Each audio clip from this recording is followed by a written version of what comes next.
bienvenidos a Paredro, el podcast de libros, autores y demás actores del mundo literario. Mi nombre es Camilo Hoyos y les doy la bienvenida a nuestro tercer capítulo, que no pretende ser otra cosa que un acompañamiento, una invitación, una provocación, si se quiere, para aquellos que están todavía obstinados en no leer la novela, pues en que lo hagan, en que lean Cien años de soledad, pero hacerlo con criterio literario, con conocimientos puntuales y técnicos de cómo entender una obra, para poder disfrutarla más, comprender su complejidad, entender por qué una novela como esta mueve tanto emocionalmente, comercialmente y técnicamente, y por supuesto históricamente, y que la novela deje de ser una especie de lugar común o muletilla que podemos utilizar cuando nos referimos a algo colombiano para poder entender qué es exactamente, cómo está armada y cuáles son esos elementos que, como hemos visto hasta el momento, superan con creces ese logo que le han puesto, ese slogan comercial de realismo mágico. Esta novela es muchísimo más que esto y aquí estamos un poco para recordárselos. Este es nuestro tercer capítulo. En el primer capítulo, como ustedes pueden ver, estuvimos aquí en nuestras redes y por supuesto en nuestros canales de Spotify y plataformas favoritas, incluyendo canal de YouTube. Estuvimos el primer capítulo hablando sobre la familia Buendía y Macondo, la relación entre los dos, entre lo que supone ese reflejo, mutuo desarrollo, mutuo auge y mutua decadencia. El segundo capítulo nos estuvimos encargando de lo real imaginario para comprender esas categorías desde donde se mueve lo fantástico, lo mítico legendario. Y trajimos ya un componente chiquito de lo que supone el surrealismo y el contacto de Alejo Carpentier con el surrealismo. Visitamos las primeras veces que se habla de eso, lo real maravilloso.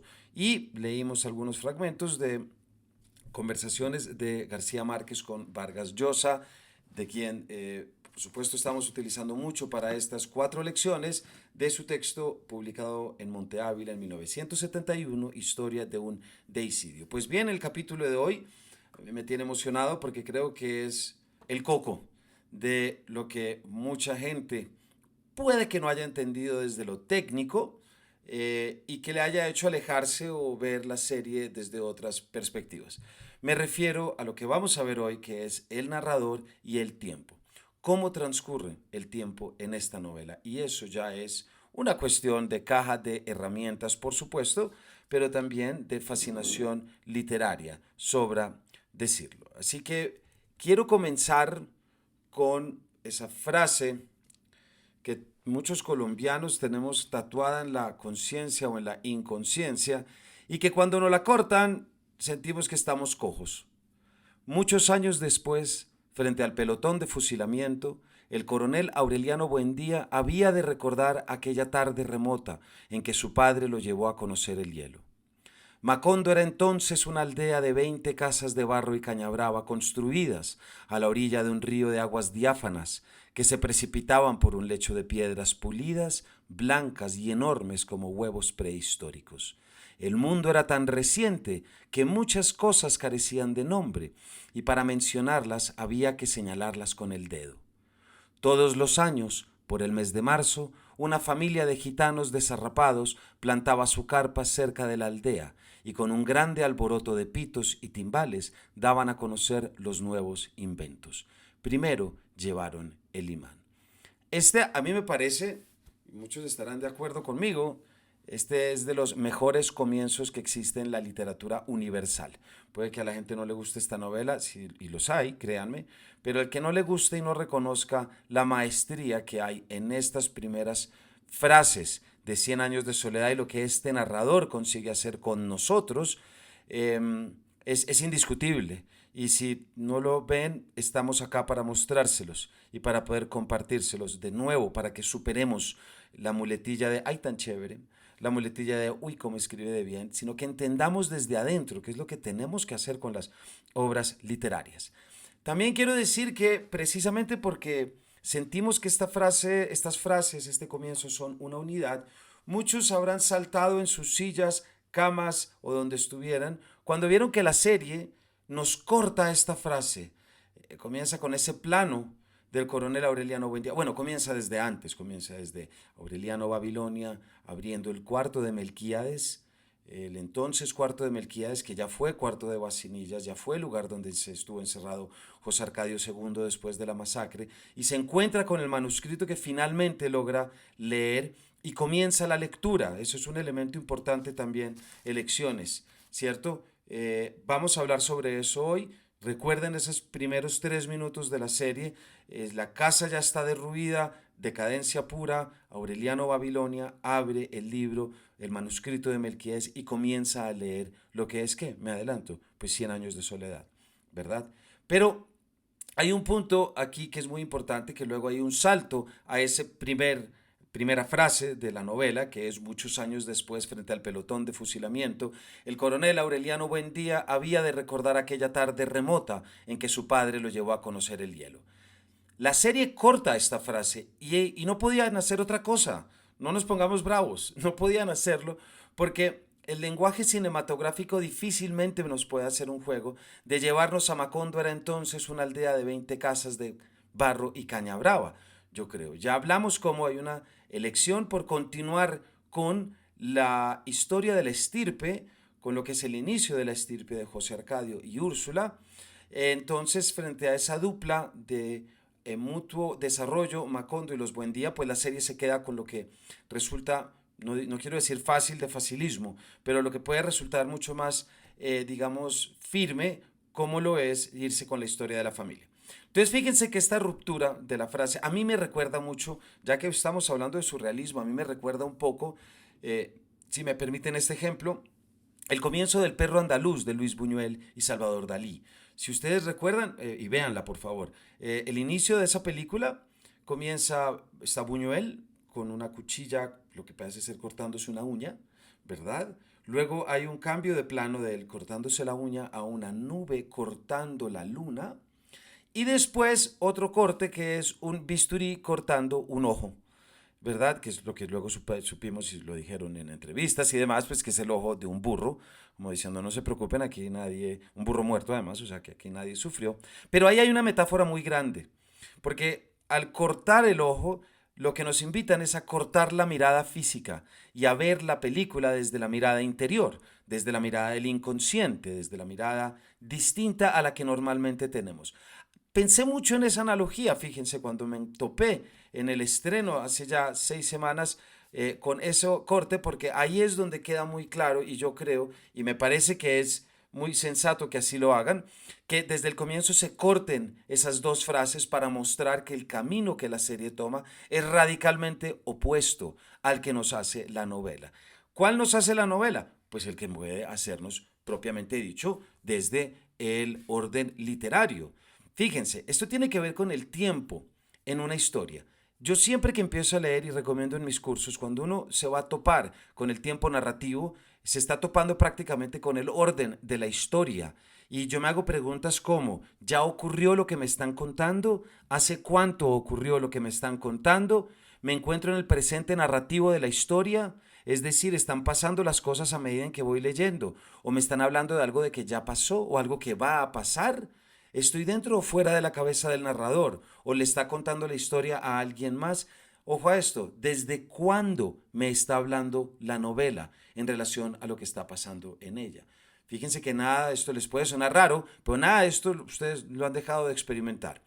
Y claro, cuando pensamos en tiempos narrativos tenemos que pensar naturalmente con lo que llamamos el orden del tiempo, el orden temporal. Fíjense, el lenguaje literario es un lenguaje lineal. Aquí creo que también podemos hablarlo de lo cinematográfico, a no ser que haya una división de una pantalla que nos presente dos escenas en simultáneas, parecido a lo que hace Cortázar en Rayuela, en ese famoso capítulo en el que nos mete dos narraciones en una. Recuerdan que está por un lado una novela de Pérez Galdós y por el otro la maga leyendo la novela de Pérez Galdós y el narrador Oliveira hablando sobre cómo comporta la maga mientras lee la novela de Pérez Galdós. Hay algo a lo que nos tenemos que enfrentar, y es que la literatura tiene un lenguaje lineal y esto obliga a narrar una sucesión de hechos que pueden ocurrir simultáneamente, de forma que la narración siempre se producen anacronías o sincronías dentro del texto.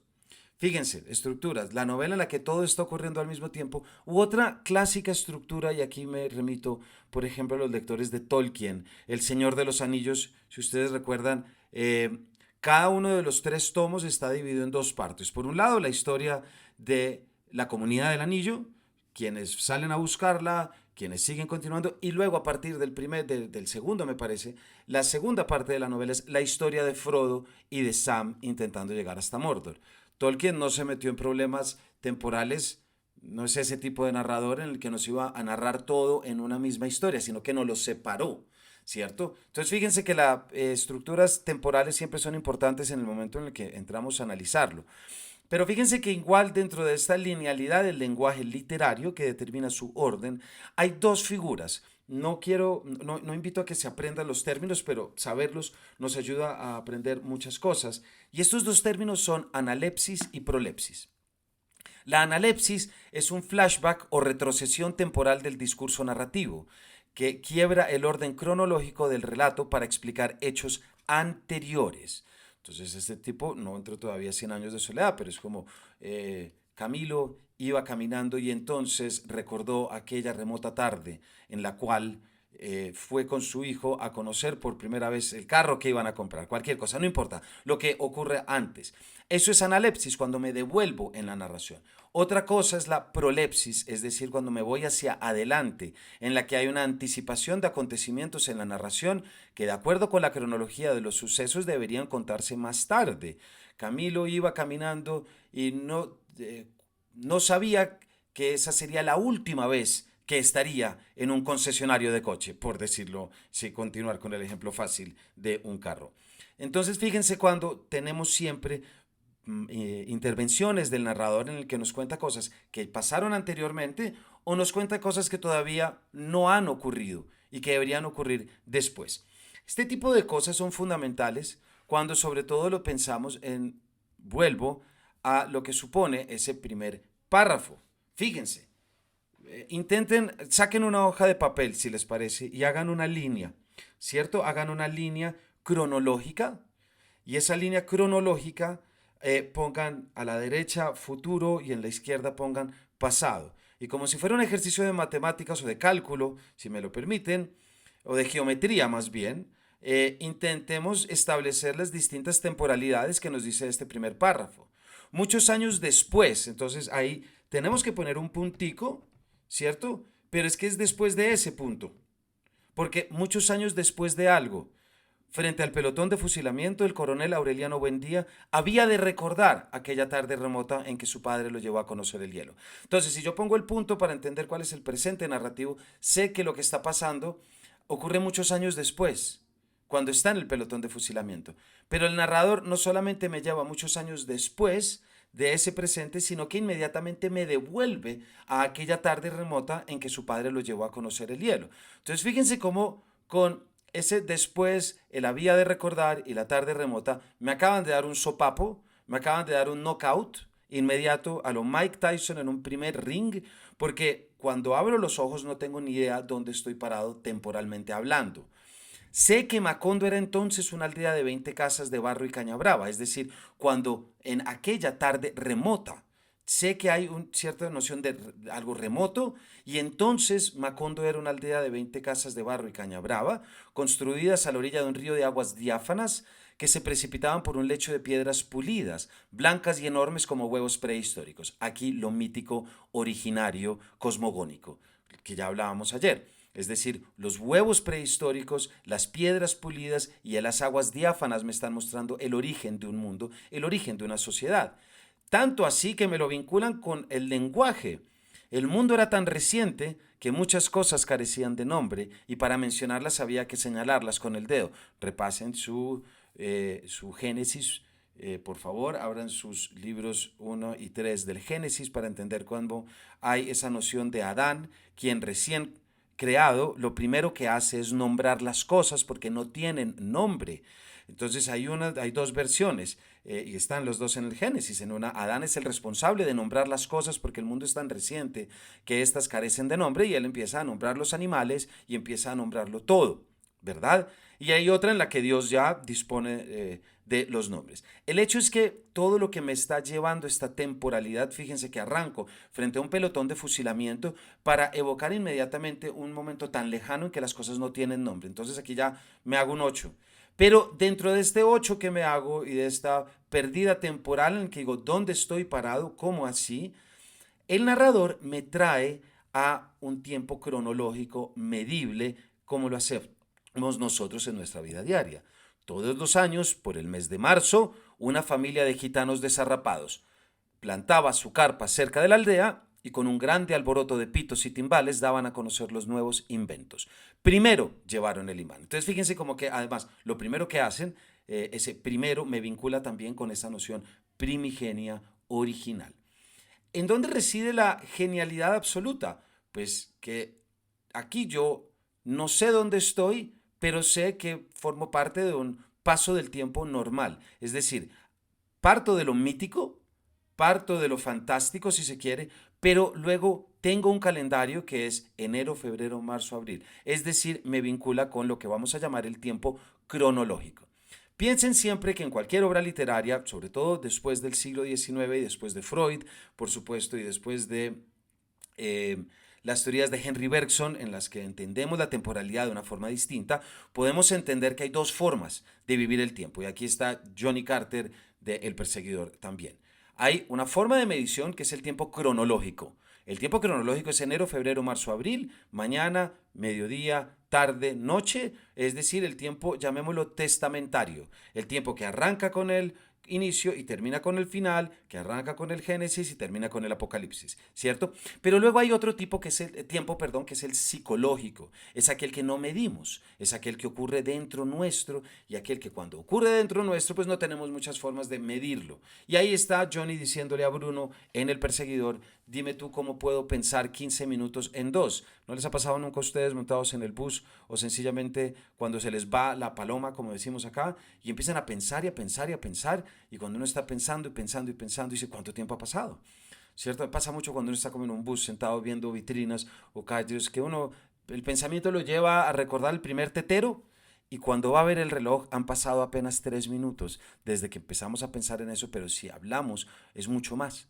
Entonces fíjense cómo aquí están estos elementos, ¿cierto? Que son muy importantes. ¿Por qué? Porque creo que hay un punto fundamental y tiene que ver con que la temporalidad literaria, mm, si alguien quiere dejar un mensaje contradiciéndome, pero la temporalidad literaria es imposible de llevar a lo cinematográfico. Hay que tomar decisiones, ¿verdad? Y esas decisiones son las que toman los directores de la serie para poder aparcar la narración en otra forma y poder, gracias a esta toma de decisión, desarrollar otras cosas. Entonces, fíjense cómo quien exigía la frase completa y quien desde el principio dijo, uy, no, qué pifia. Más que juzgar, más que preguntarse inmediatamente por qué lo hicieron así de mal, es preguntar por qué lo hicieron.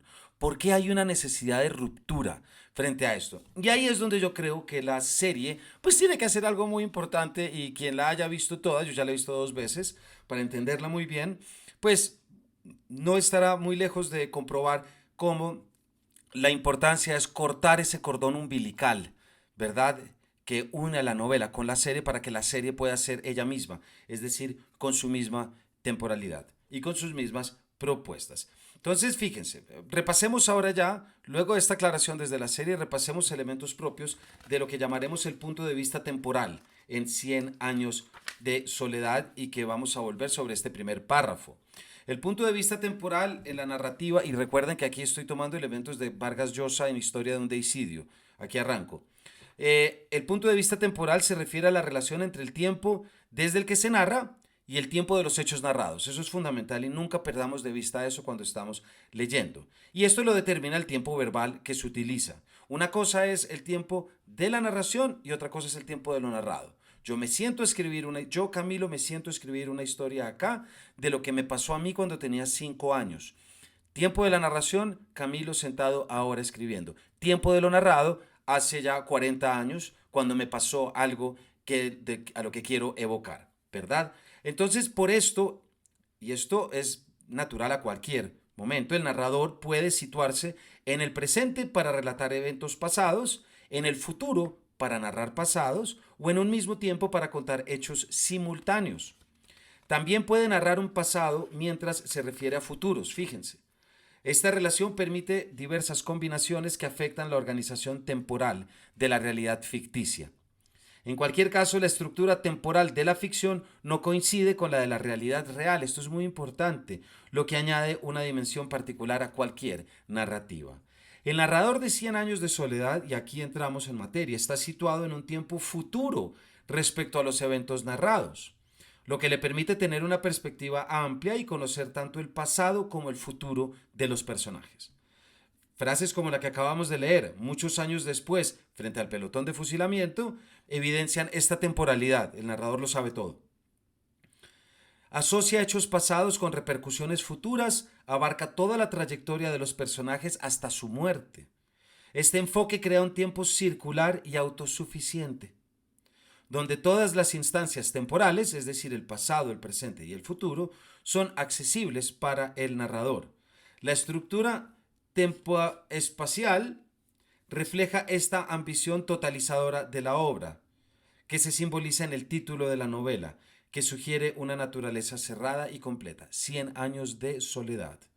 La narrativa no es un proceso abierto, sino una entidad finita que coincide con la existencia de Macondo. No solamente la historia de Macondo depende de la familia Buendía, sino que la mutua historia de Macondo y la familia Buendía coincide con la lectura de 100 años de soledad. Arranca con su primera frase, muere con su última frase.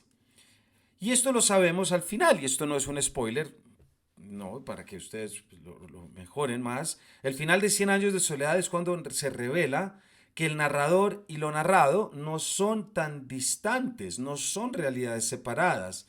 Y esto va a provocar un cambio en el punto de vista temporal. Recuerden, y esto la serie lo tiene, y hay un trabajo de edición de Melquíades cuando hace el manuscrito, cuando él vuelve de la muerte y se dedica a escribir que lo que está escribiendo en sánscrito es la historia de Macondo y la historia de Buendía. Hipótesis que pueden algunos recibir y otros discutir. El narrador de Cien años de soledad es Melquíades, o el autor es Melquíades. El narrador es Aureliano Babilonia, quien lee el manuscrito en el último capítulo cuando finalmente descifra todo, para saber que lo que ha estado escrito desde el principio es precisamente la historia de su familia y que él, cuando llegue al punto final, va a morir como ya han muerto todos. Fíjense que eso va a ser el final y bueno, yo me muero de las ganas desde ya de saber cómo lo van a resolver en la serie, no les digo que no. El narrador abandona al final su posición externa y se integra al mismo tiempo narrado, lo que ocurre cuando Aureliano comienza a descifrar el instante que estaba viviendo, cita textual. Este momento marca la coincidencia de los dos planos temporales, el futuro del narrador y el pasado de lo narrado, que hacen que sean uno solo. La coincidencia en el tiempo, así como en el espacio, implica la abolición de las dos perspectivas y sella la aniquilación del tiempo de Macondo y del tiempo del narrador, ya que al desaparecer el tiempo del narrador, se extingue toda temporalidad. Miren esto tan bonito, suena complejo, pero cuando se acaba el tiempo del narrador, se acaba también el tiempo de aquella realidad que está narrando, es decir, Macondo. De allí la importancia del ciclón que todo lo acaba y bueno, y la genialidad, por supuesto, tanto técnica como narrativa de García Márquez. Lo narrado abarca, por lo tanto, toda la noción del tiempo. Desde el inicio de Cien años de soledad, estos dos planos temporales del narrador y lo narrado son distintos. Al final se fusionan.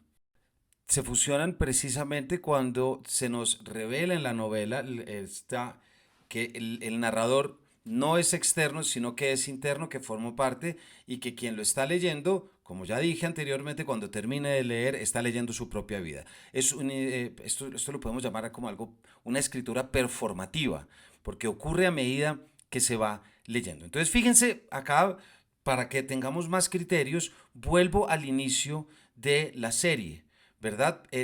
La serie comienza por el final de la novela. Pongámonoslo de esta forma.